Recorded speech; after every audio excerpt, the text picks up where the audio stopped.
My co-host today is a deeply, deeply inspiring woman. She's a strategic coach. She is the secret weapon of CEOs, celebrities, and trailblazing women. She rose through the ranks of the city really, really quickly. She has had a distinguished career at Goldman Sachs. She became a global MD at Renaissance by the tender age of 33 years old.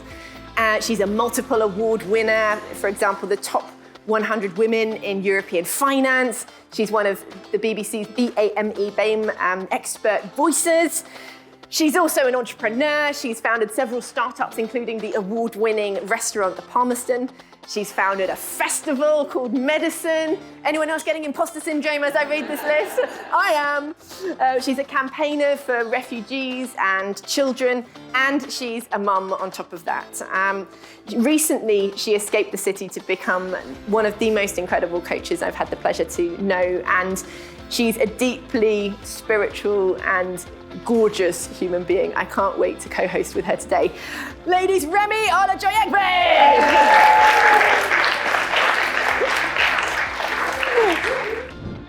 Today, Remi and I have been hosting the Game Changers Summit at the House of Commons. And it's been an incredible day. We've had 80 passionate game-changing women coming together to talk about creating positive change in the world around us.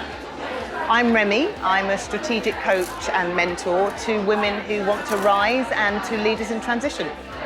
So today I've noticed that if you put 80 women in a room and you really engage them in a process whereby they're open and willing to witness each other and to listen to each other, amazing connections can be made and amazing things can be done. And so standing here, reflecting on my mum's life and service in a place steeped in such history is a very poignant reminder of how I, and in fact how we, all stand on the shoulders of our ancestors.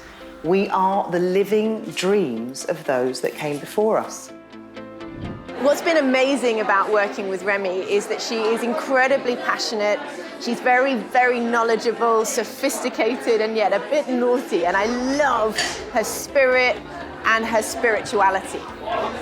She's an incredible leader who connects people, who works with deep generosity, and who has a massive talent for people's learning and development. We live in unprecedented times, right? So the ability to share our visions and our voices is not a liberty afforded to all women. That's the reality of it. We are the privileged few on a relative basis. And so I think we have a lot of responsibility to witness, to listen, but also to model the bravery that it takes to stand up and speak out, right? Because if we do it, then the next generation of leaders and change makers and trailblazers see what we're doing and choose to model that behaviour too. So I think there's a really positive and affirming feedback loop that happens when we amplify others. I've loved many things about today. I've loved listening to women share their visions and their stories with eloquence, but also vulnerability. They've really exposed themselves, and that's incredibly compelling. It's allowed us all to connect in, but it also really models bravery. Their ability to speak up and speak out enables other game changers and trailblazers and the next generation of women to feel inspired and to do the same. In recent years, I have been working as a systemic coach. And systemic coaching has a totally different flavour in that it helps people look at the entanglements, the things that bind us based on the systems that we're in. It could be a family system, an organisational system. Everything is a system, essentially. And these entanglements can sometimes really tether us. I've loved working with my co-host, Sarah Lloyd-Hughes, and bouncing off of each other and that energy. I've loved sharing a bit of my own story. I've loved the energy here, knowing that more good will come from an event like this than most networking events. It's inspiring. It's inspiring.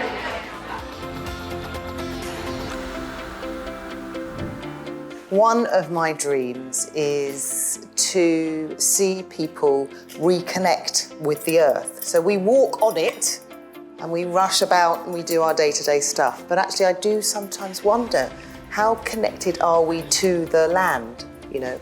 And as I listen to sort of land-based cultures and indigenous wisdom, it really has stirred up something in me. And I would love to see us help our children become wards of the planet. But that means they have to have a relationship with it. So it might be in your garden. You might tend to a bush, you might like flowers. But if there is no relationship with the actual earth, how can we be the stewards that we have been gifted to be? Remy's someone who really knows not only how to contain and organise a group of people through a learning experience, but she knows how to get the party started and keep it going. The number of people who've come up to me and said how inspiring she is as a leader was absolutely exceptional. She's off the charts. It's been a joy working with her.